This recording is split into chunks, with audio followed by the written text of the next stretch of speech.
Selamat sore rekan Tribuners. Bersama saya Lucius Genik, reporter dari tribunnews.com, Tribun Network, sekaligus Warta Kota Production. Sore ini kami menemui langsung ayah dari pebulu tangkis tunggal putra Indonesia, Jonathan Christie, yang baru saja menjadi pahlawan kemenangan bagi skuad Garuda di Piala Thomas yang berlangsung di kota Aarhus, Denmark. Bersama kita saat ini Bapak Andreas Adi Siswa. Beliau adalah ayah dari Jonathan Christie.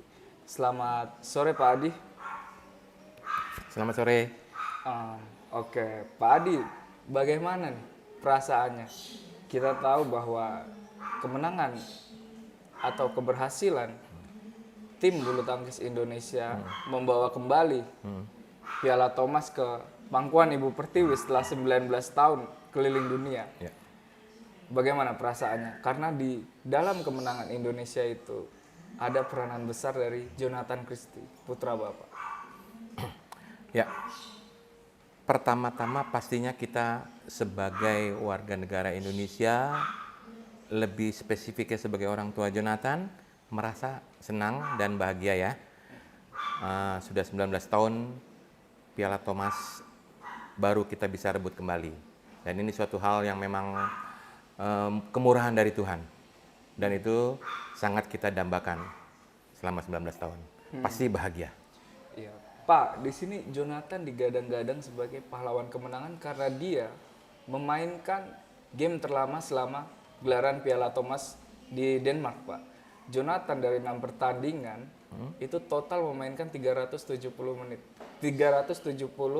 menit pertandingan. Itu komentar Bapak gimana itu? Itu jerih payah yang luar biasa mengantarkan Indonesia bisa meraih kemenangan di semifinal dan juga di final. Ya, sebenarnya saya sudah waktu Jonathan berangkat, saya juga sudah kasih pesan sama dia bahwa sebenarnya dia mampu, dia bisa untuk bermain. Cuman memang selama ini kepercayaan diri yang kurang PD-nya dia kurang. Soalnya orang bisa begini, kalau lawan Jonathan tahan aja, nanti Jonathan pasti mati sendiri. Nah itu tuh orang berkata begitu menjadi ini Jonathan, apa iya saya seperti itu. Jadi kadang memang Jonathan ditahan-tahan dia malah mati sendiri. Dia nggak percaya sama kemampuan dia. Nah sebelum berangkat saya bilang, Jo, kamu tuh sebenarnya mampu, Jo. Kamu tuh bisa. Kamu udah jadi pemain pelatnas, sudah punya prestasi yang menurut saya tuh bukan prestasi yang sekedar prestasi biasa, prestasi lumayan. Dan itu bukan kebetulan, itu terbentuk dari kamu kecil dan kamu mesti percaya itu. Gitu, saya kasih kepercayaan itu. Lah mungkin hal itulah yang dia coba bahwa dia mampu. Nah, sebelum bertanding pun, Pak, saya akan coba, Pak. Saya akan tahan. Nah, dari situ dia sekarang sudah mempunyai kepercayaan bahwa bulu tangkis itu harus punya daya tahan. Iya. Dan akhirnya kalau kita daya tahan kita tinggi, mungkin kita punya perasaan blank, perasaan mau gampang menyerah itu akan bisa diatasi. Hanya memang dari Pak Adi sendiri sebagai ayah benar-benar menyadari bahwa persoalan Jojo di lapangan itu sebenarnya kurang kepercayaan diri ya, Pak. Ya. Karena kita lihat sendiri Jojo itu setelah terakhir kali menjuarai Asian Games terkesan surut, minim prestasi dan bahkan sering dikalahkan oleh tunggal-tunggal putra yang levelnya ada di bawah dia. Kalau kita perhatikan kan sejak dia habis Asian Games itu dia memang itu yang saya bilang dia masih labil, bahwa dia nggak percaya bahwa dia itu mampu. Nah, kan habis Asian Games tuh dia berapa lama tuh prestasinya banyak dikalahkan dengan pemain-pemain di bawahnya. Setelah dia menyadari itu, dia bisa bangkit. Dia bisa bangkit pada waktu di New Zealand, Super Series 300 dia juara. Terus di Australia juga dia juara. Sebenarnya dia bisa. Nah, itulah saya pikir masih belum konsisten dia. Bisa kalau dia mau, kadang juga bisa turun sekali jauh, bisa dikalahkan oleh pemain-pemain di bawahnya. Nah, itu yang kekurangan dia. Nah, setelah dia mau berangkat ke ke Thomas Cup, saya cuma pesen, Jo, kamu tuh mampu. Coba kamu tahan terus. Kamu coba tambahkan staminanya. Coba cari kamu fisik kamu supaya bisa meningkatkan terus dan berani tahan, berani main, hayo. Nah, dari itu dia coba pertandingan awal tuh. Saya lihat pertama dia lawan Aljazair. Bukan lawan Aljazair. Saya lihat dia mulai lumayan tuh. Sebenarnya lumayan waktu lawan Kanada si Brian itu. Nah, saya pengen tes dia lawan di bawah lagi. Apakah dia bisa dia keganggu? Ternyata memang udah mulai ini juga keganggu juga. Tapi ternyata dia lumayan bisa ngatasin. Yang akhirnya memang angkanya rame hanya faktor angka terakhir aja itu yang belum beruntung. Iya. Nah, di situ dia kalau saya lihat sudah mulai bagus. Walaupun hasilnya jelek dan banyak hujatan buat dia yang dilakukan. Iya. Nah, di situ saya bilang kagak apa-apa, Jo.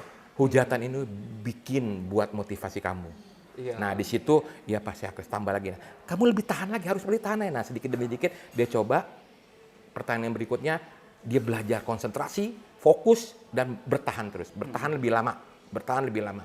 Nah, kayaknya sekarang mudah-mudahan ini akan menjadi label dia, kuat dan tahan.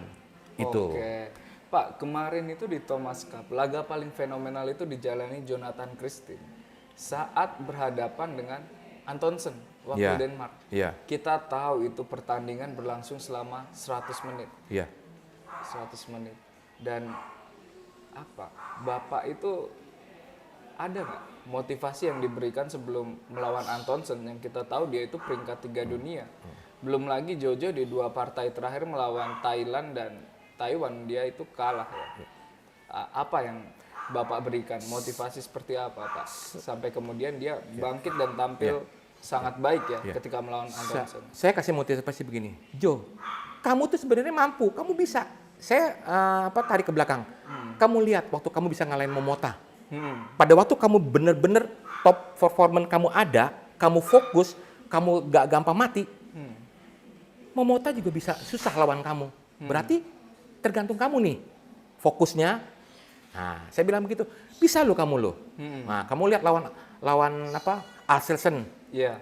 Kamu bisa 2 kali kalahkan dia, walaupun yang di Prancis terakhir kalahnya memang kebantu dengan dibilang keberuntungan.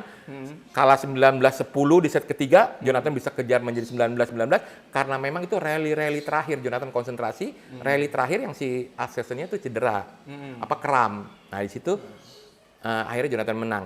Tapi kalau kita lihat bahwa kalau kamu tahan, kamu nggak banyak mati sendiri, orang juga susah. Nah, itu motivasi itu yang saya kasih. Terus kita bicara, besok kamu lawan Antonsen ya? Iya. Nah, kamu lihat track record kamu. Enggak jelek. Kamu 4-3 waktu itu masih unggul. Sebelum pertandingan ini. Iya. Berarti kamu kan sama dia masih oke, masih. Cuman ranking dia lebih bagus, dia konsisten, kamu nggak konsisten nih. Iya. Kamu mampu. Coba, ayo. Lawan dia, jangan banyak mati sendiri, adu kekuatan di sini. Papa pengen lihat. Nah, saya bilang gitu. Satu syarat, kamu mesti jangan banyak mati, lawan. Iya. Yakin sama kemampuan fisik kamu. Dan itu Coba. dibuktikan benar-benar. Dia coba, waktu dia buktikan, dia tahan terus.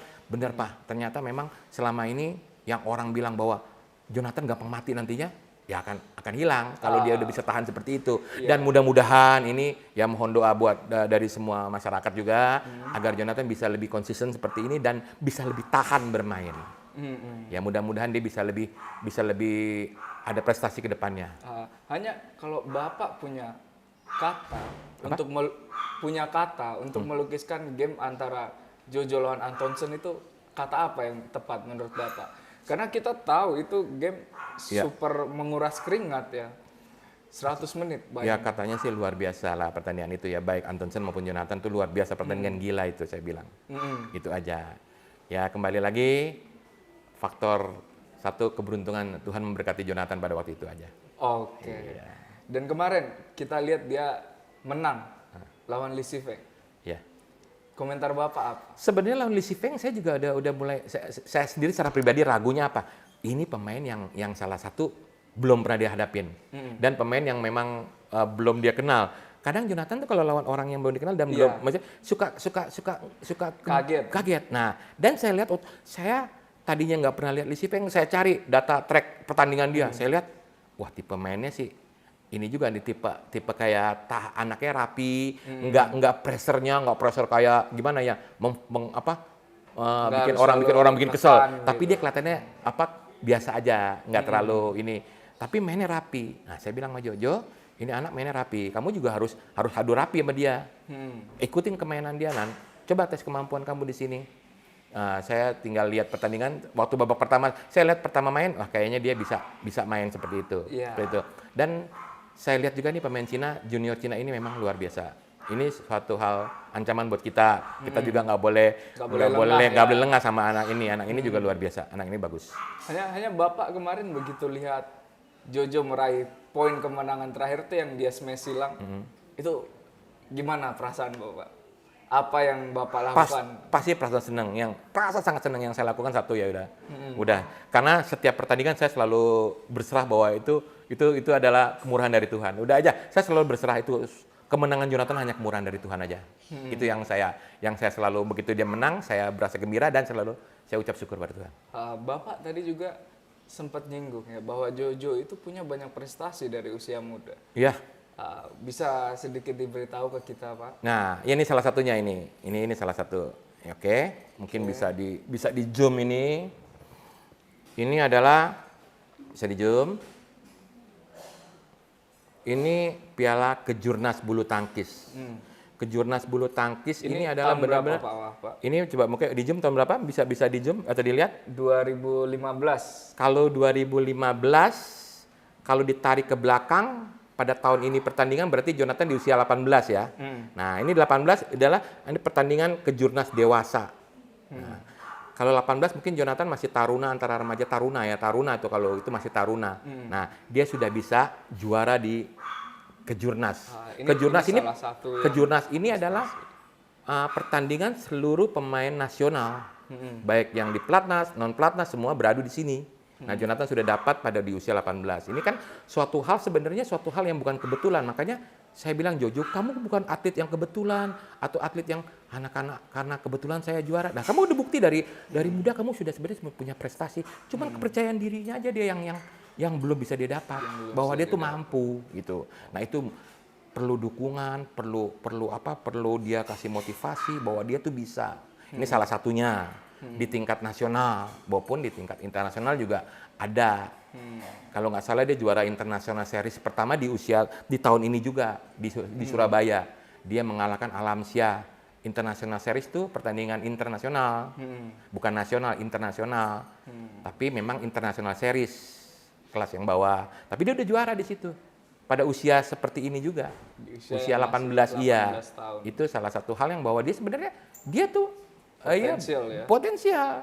Cuman satu, memang belum konsisten dan perlu perhatian, perlu belajar, perlu evaluasi dan perlu doa. Itu. Barangkali bisa diletakkan dulu. Ya. Maaf. Oke, Pak lanjut Pak. Kita tahu lah ini Jojo nih pasti dalam berkarir di bulu tangkis tentu adalah jatuh bangunnya, Pak. Ada apa? Jatuh bangunnya. Iya.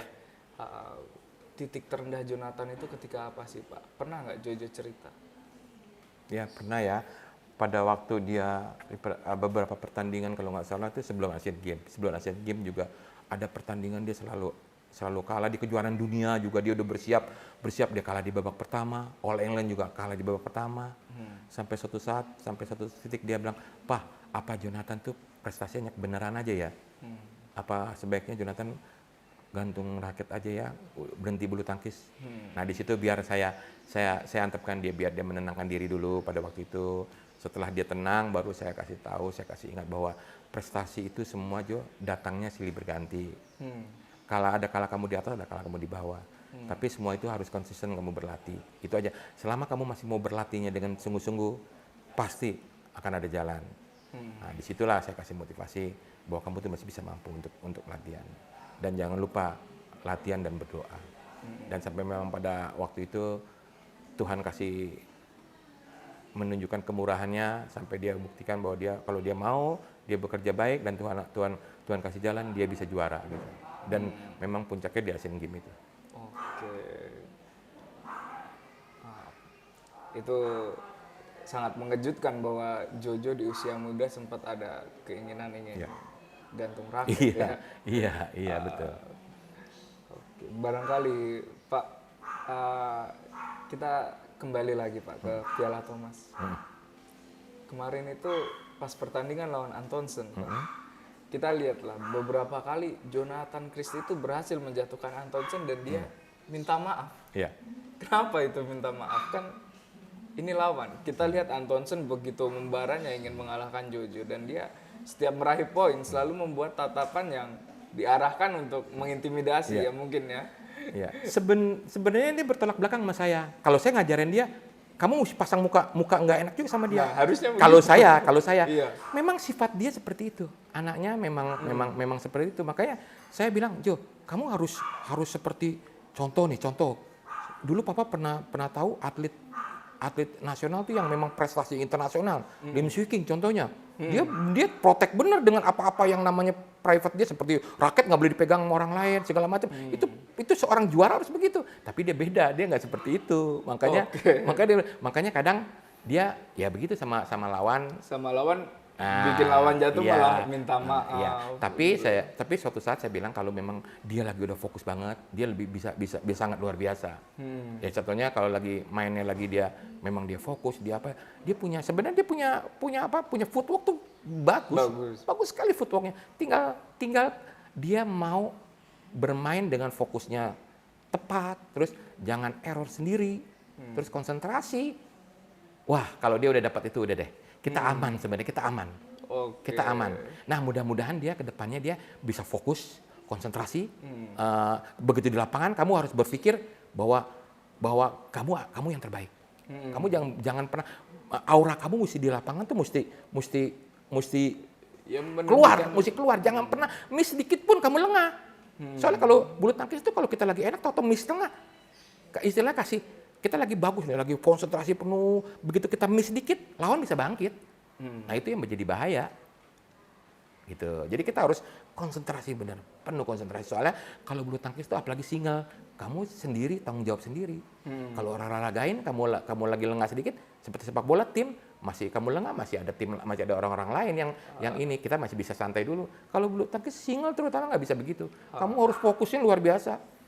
Harus fokusnya benar-benar sampai angka 21 akhir baru kamu lepas fokus. Di luar itu jangan lengah fokus.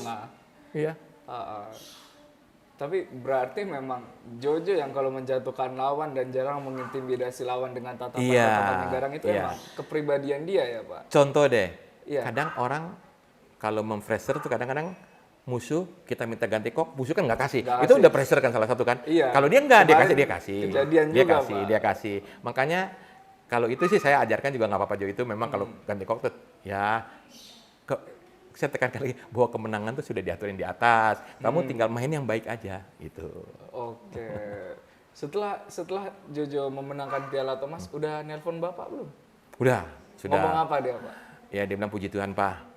Ini dari hasil yang selama ini Jo terpuruk, Jo bisa bangkit, Jo bisa benar-benar fokus, Jo bisa tahan. Istilahnya sekarang begini, pada waktu dia main dia bilang gini, Pak, pada waktu saya main, Pak, saya lihat habis lawan Antonsen selama berapa?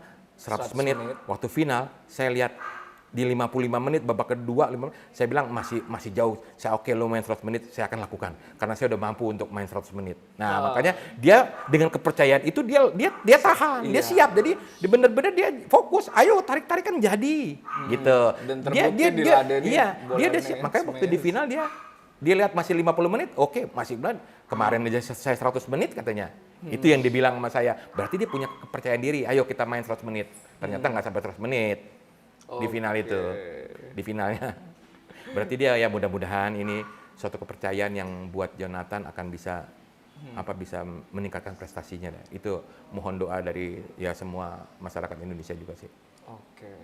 Pak, kita tahu saat ini Jojo masih di Denmark dan dia tentu belum pulang karena akan ikut lagi kompetisi Denmark Denmark Open. Open yang Iya. mulai 19 Oktober besok. Besok ya udah mulai. Jojo udah cerita sedikit belum tentang persiapan dia dan bagaimana mental dia menyambut Denmark Open? Udah cerita, saya yang tanya, gimana Jo persiapannya? Ya, udah siap Pak. Nah, dia bilang, dia pertama ketemu si Pranoy kan, kalau nggak salah, Pranoy dari India. Pranoy memang udah sering berkali-kali kalah menang juga sama Jonathan. Ya tinggal besok di mana dia siap, di mana dia punya keyakinan untuk, ayo silakan kita main lagi, kita nikmati permainan ini. Itu mesti intinya, dia harus nikmatin permainan ini.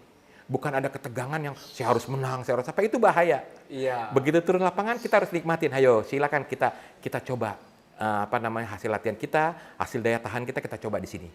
Kalau itu dia bisa lakukan, ya mudah-mudahan dia dapat hasil yang terbaik. Oke, berarti tentu doanya yang Ya, terbaik lah ya betul, supaya betul, bisa nyabet gelar juara. Betul. Pak, kita sudah membahas Piala Thomas, juga mungkin sedikit persiapan untuk Denmark Open. Kita bisa tidak membahas sedikit tentang perjalanan karir Jonathan? Sejak kapan Jonathan ini diperkenalkan dengan bulu tangkis? Dulu awalnya PB di mana? Oke. Apa boleh diceritakan? Ya. Awal mula Jonathan bulu tangkis itu di usia kurang lebih kelas 1 ya, kelas 1 SD. 1 SD. Pak. 1 SD kira-kira usia 6 tahun ya, 6-7 tahun lah. Itu awal saya perkenalkan dia dari bulu tangkis. Jadi pada waktu itu ada ekskul sekolah. Ada tiga atau 4 olahraga, yaitu futsal, basket, taekwondo sama bulu tangkis. Kenapa saya pilih bulu tangkis? Karena salah satu ekskul yang di indoor tuh hanya bulu tangkis, yang lain outdoor. Ya, yang kalau outdoor kan otomatis ekskul kan jam 12, kan panas. Itu pikiran saya hanya itu aja. Jadi lebih baik indoor aja, ada bulu tangkis deh. Oke, Nah, emang itu. kalau panas kenapa Pak? Ya kesian dia kalau siang-siang kan namanya panas-panas anak-anak. Cuman saya kesian aja sama dia. Saya takut hitam juga kali mungkin dia. Iya, Makanya saya pilih bulu tangkis dan dia juga mau. Tapi sebelum itu memang saya udah dari kecil saya udah latih dia berenang, lari pagi, skipping pagi. Saya udah latih dia. Jadi dia udah punya dia punya Mempersiapkan otot fisiknya. kakinya udah bagus. Renangnya juga udah bagus, di usia dia udah berapa kali itu ya, kalau nggak salah kalau nggak salah panjang 50 meter.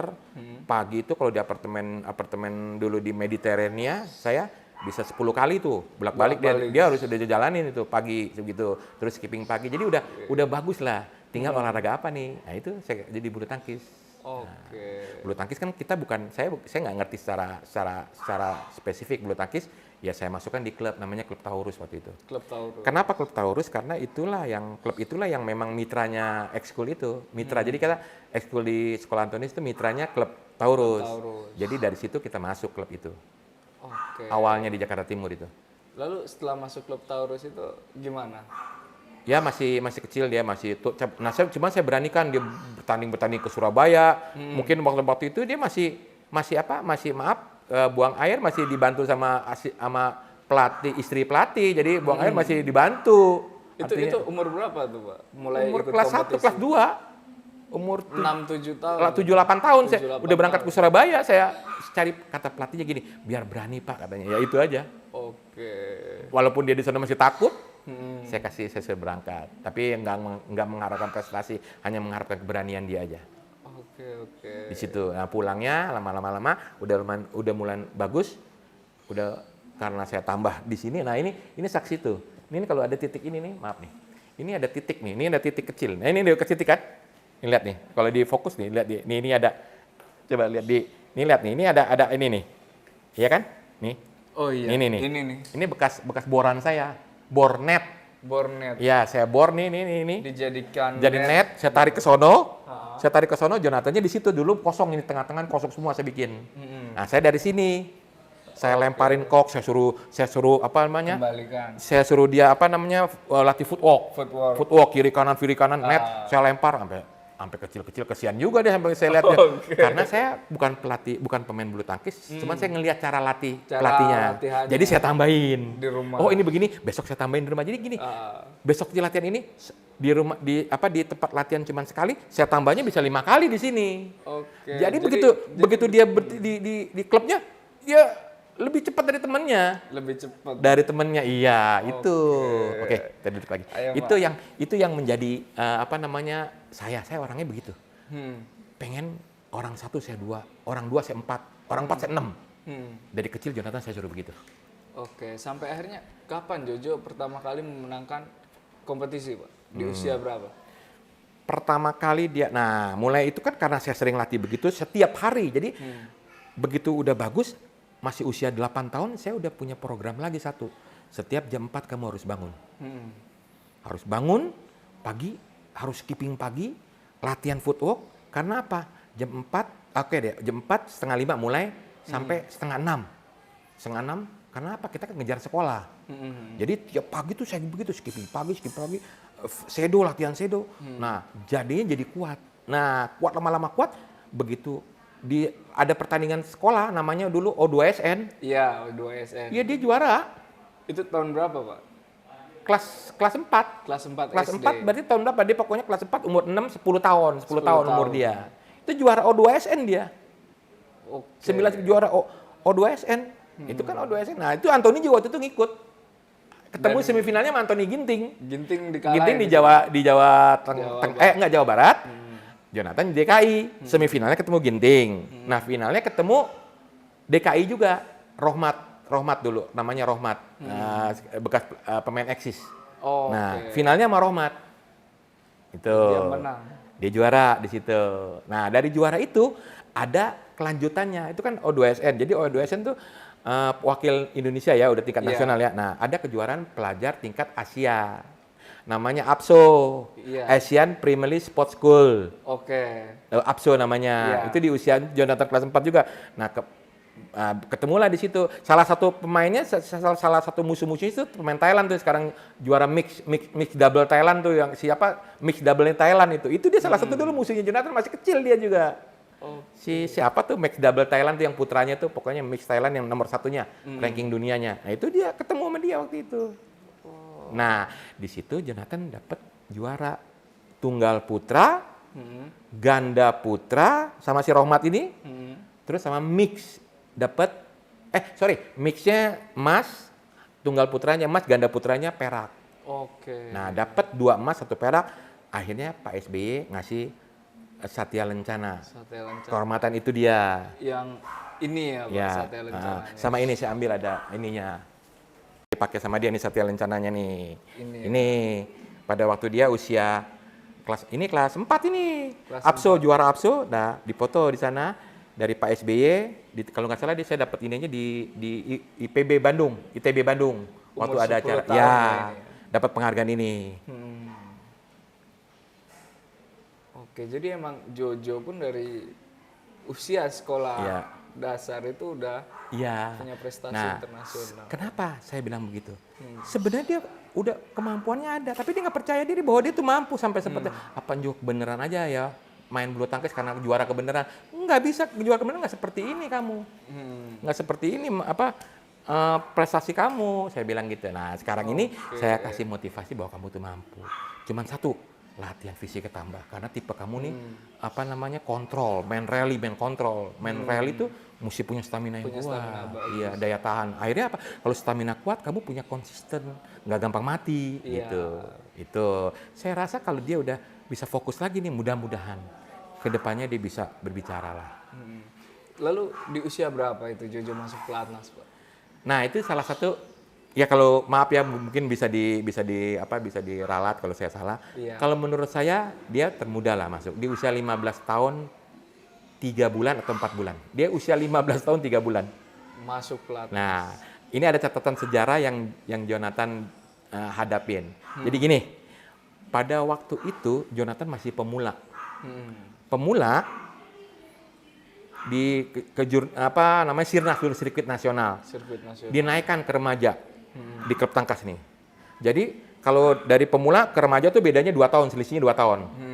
Nah, dia juara. Jadi ke 2 tahun atas pun dia juara. Iya. Dari usia pemula dia juara di remaja. Jadi 2 tahun tuh selisihnya sama atasan. Dia juara. Di Jakarta, di Riau, sama di Bandung. Pemula naik remaja juara 3 kali. Nah, pelatih Hendra Saputra ini pelatih sekarang ini juga pelatih kecil dia. Nekatin. Sekedar nekat hanya mau apa? Hanya mau mencoba. Dinaikkan pada tahun yang sama, dinaikkan lagi ke Taruna. Kamu bayangkan pemula naik ke remaja 2 tahun. Juara 3 kali. Pada tahun yang sama tuh dinaikkan lagi ke Taruna. Ya itu kan namanya terlalu ini spekulasi. Buat pelatih Henry, kita nggak perlu, kita mau coba untuk kemampuan dia. Itu saya rasa apa kebetulan apa enggak, ini saya bilang atau kebetulan apa enggak, saya juga masih tanya ya. Itu terjadi sirkuit nasionalnya di Bali. Waktu itu pernah gempa, yang di Bali gempa tuh, sirkuit nasional pernah gempa, yang waktu pertandingan pada gempa, kebenaran Jarum pulang. Tim Jarum pulang, jadi Jarum persaingannya sebenarnya di Jarum waktu itu. Ada Iksan, ada si Tommy segala macam. Nah di situ Jonathan juara. Pemula naik Taruna juara. Cuman minus Jarum aja. Minus Jarum karena Jarum pulang karena gempa itu pada waktu itu. Itu prestasi yang saya rasa susah untuk didapatin. Seorang pemula juara Taruna di sirkuit nasional loh. Ya mungkin coba di PBSI juga ada datanya di nasional bahwa pemula juara Taruna. Itu saya bilang sih mungkin kebenaran ya, di situ kebenaran ya. Nah itulah, di situ tahun berikutnya Jonathan, itu pemula, tahun berikutnya abis tahun naik remaja. Nah di situ pelatnas ambil. Berarti di usia muda, pelatnas ambil. Gitu. Sampai akhirnya seperti sekarang. Iya, dan Anthony juga keambil. Anthony termasuk masih muda juga, remaja. Anthony kan beda setahun sama Jonathan. Nah Anthony keambil juga, Iksan Maulana pada waktu itu angkatannya. Sama si Bayu Pangestu, itu angkatannya 96, pokoknya angkatannya 96, Jonathan 97. Yang termuda tuh waktu itu. Angkatan dia 96, 95 yang berangkat, yang pada masuk. Termasuk ya si Fikri Iksandi dulu dari Tangkas juga. Saya masih inget tuh teman-teman dia, sama Setialdi dari Jawa Barat. Nah, yang sekarang yang memang masih eksis ya Jonathan sama Anthony. Iya, yang masih dari tahun angkatannya. Oke, demikian rekan Tribuners perbincangan kita dengan Pak Andreas Adi Siswo. Beliau adalah orang tua dari Jonathan Christie. Kita sudah membahas begitu panjang ya Pak, perjalanan karir Jojo memulai dari nol sampai akhirnya bisa menjadi atlet kelas dunia, atlet pro, hingga akhirnya mengantar Indonesia menjuarai Piala Thomas atau membawa pulang kembali Piala Thomas. Oke, terima kasih banyak Pak Adi. Sama-sama. Selamat sore. Selamat sore.